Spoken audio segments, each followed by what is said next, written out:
Alright, sagutin natin. Solve natin ang puzzle na ito.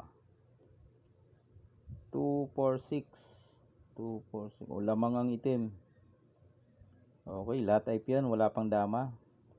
Ang rules, sulong sa pula, talo ang itim. May dalawang solusyon ang itim.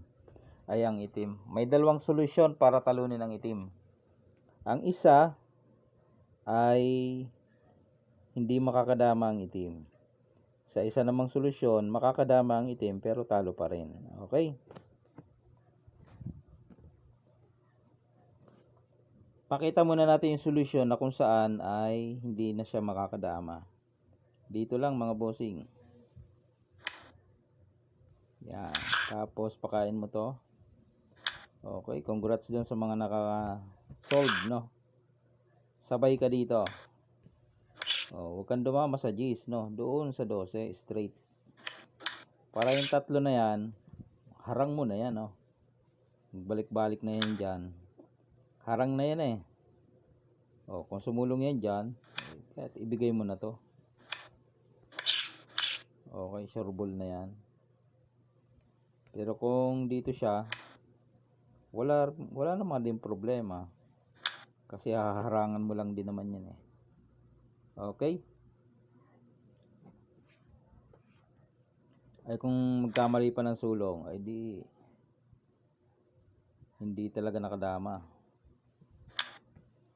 Ay, bawal nga palang dumama. Dito maglagari ka na lang. Joke lang mga bossing. Okay.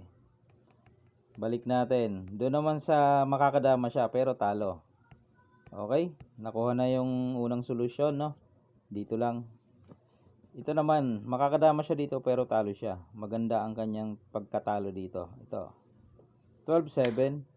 Kain 2. Then 10-5. Kakain siya, nakadama siya. Ayun, nakadama. Pero talo, sasabay ka sa 16-4. Pagkain ng dama niya, kain ka ng 3. Sa 12 ang bagsak mo, dama ka pa. Boom! Kakain pa yung itim nyo.